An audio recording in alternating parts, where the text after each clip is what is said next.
Paul. Yes.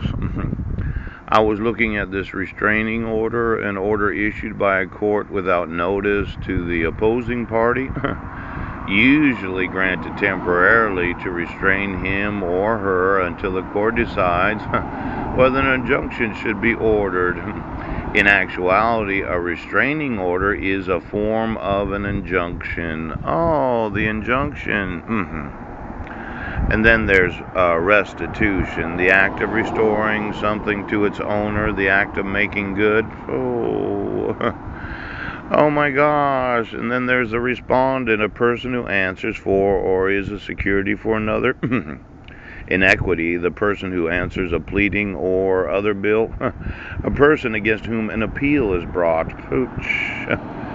Then there's that responsibility, being answerable for an obligation. Oh. And then there's what's known as the reserve funds. Funds that must be available to banks, credit unions, insurance companies, pension funds, and other financial institutions. Yes. To meet future unexpected conditions or contingencies. Oh, the reserve funds. Now I know. You issued a restraining order in 2011, yes, without notice or opportunity to the opposing party, yes. Now, usually granted temporarily to restrain him until the court decides whether an injunction should be ordered. Now, this injunction, known as the restraining order, yes, they call it a protection order. It's a temporary ex parte emergency protection order.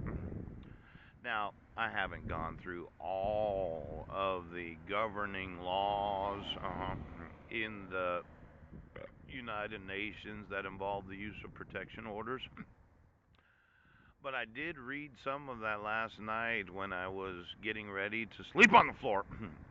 Now, how many restraining orders in the state of Washington can be issued ex parte, okay, before you can issue a permanent protection order? Ooch.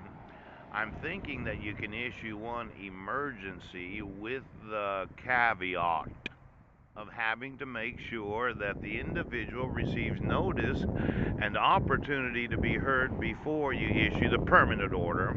It's known as an injunction. Do you know what an injunction is? Now, I've asked you to remove that protection order where there was the fraudulent use of the state court seal. Yes.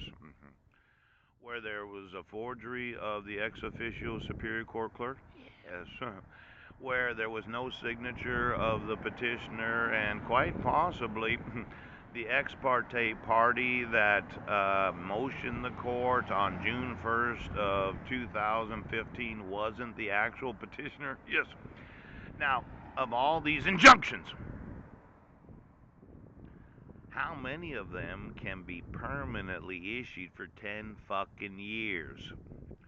Now, I know you're a judge, a court commissioner, a justice, an oath of office, and in your minds, you have the answer to the world fucking problem.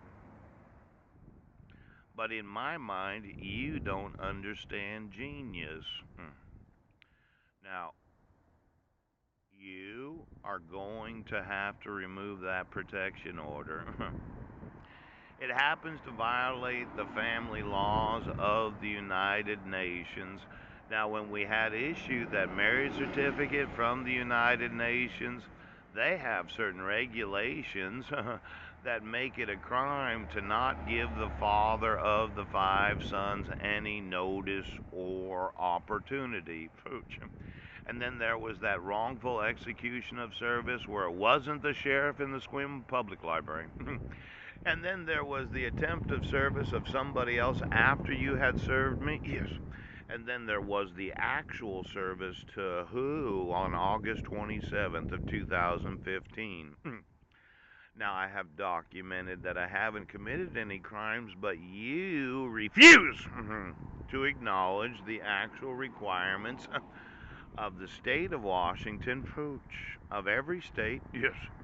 And then there are the federal laws known as the Violence Against Women's Act, where it has to be issued according to the requirements of the law.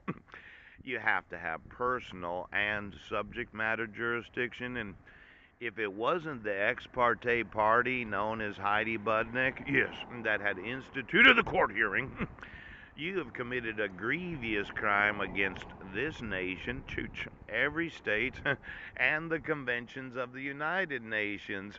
Now, I'm at that point where I'll be suing you in every jurisdiction of the world!